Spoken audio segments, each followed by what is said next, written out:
What's happening, everybody? So, want to do an update on the truck. Just about to turn 65,000 miles, and as such, I'll be doing a bit of maintenance to it, mainly in brakes and flushing the braking system.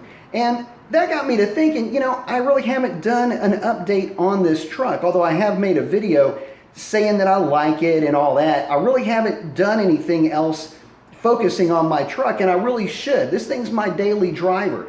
And if I'm being honest, it's really because of this truck that I bought my Challenger.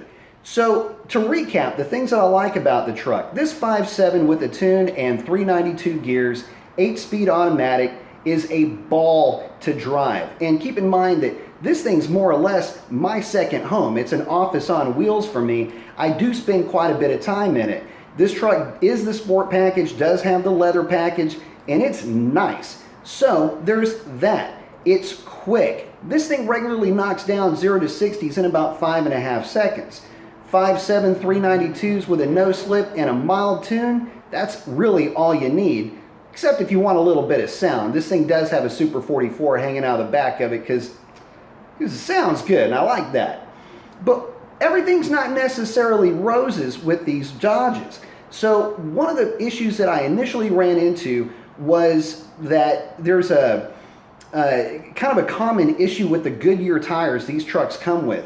For whatever reason, I guess because they're shitty tires, they're not very well balanced, and so I would get kind of a shake at different speeds going down the highway.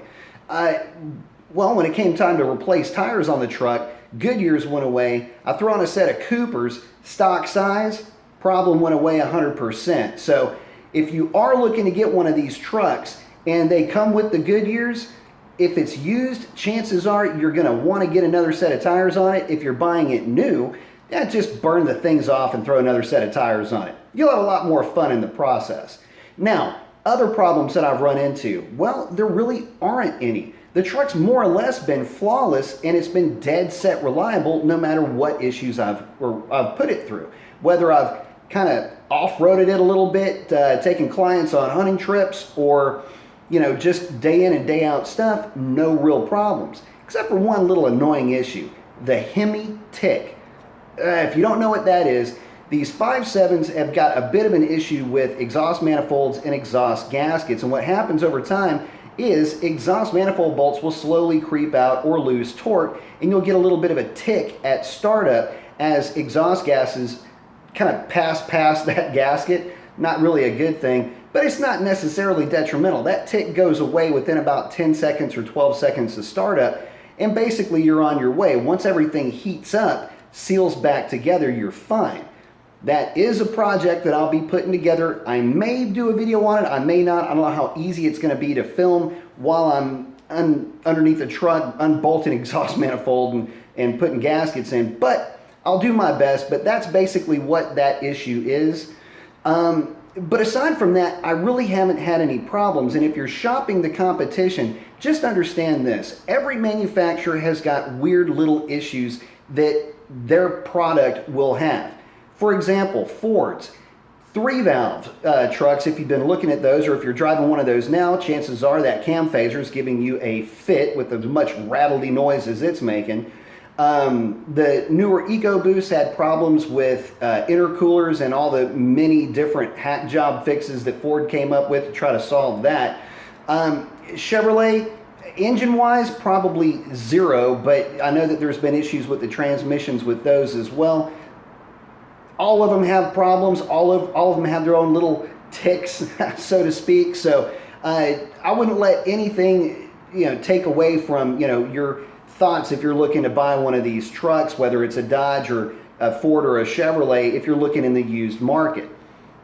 Most of those issues have been sorted out really by this point. Now, would I recommend the Dodge or the Ram, however you want to call it? Damn right I would recommend it. Let me tell you something. This truck is a blast to drive. It's quick. Again, 5,300 pound vehicle without me in it.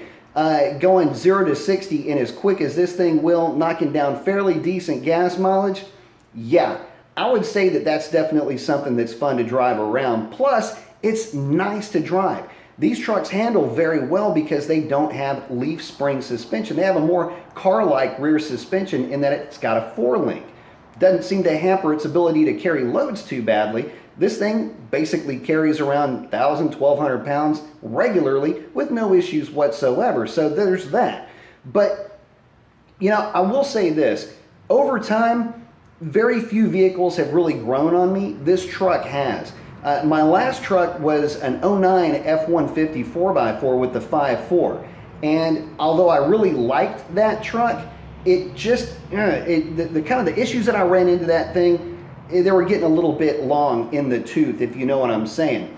The cam phaser problem, had started having some issues with the transmission in that truck, and that truck never hauled anything, by the way. It just was a driver. That truck gave me some issues that I didn't expect to have fairly early on at about 110, 115,000 miles. This one's only got about 65,000 on it, so time will tell if it will repeat history, but I will say this, so far seems to be a much more solid truck. And it again is something that has grown on me in the way that the other vehicles just really haven't. So I hope that brings you guys up to speed. This thing, 65,000 miles, about time for brakes and a brake system flush. Figured it was time to give it a little bit of love and throw out there for you guys if you're considering buying one of these, either new or on the used market.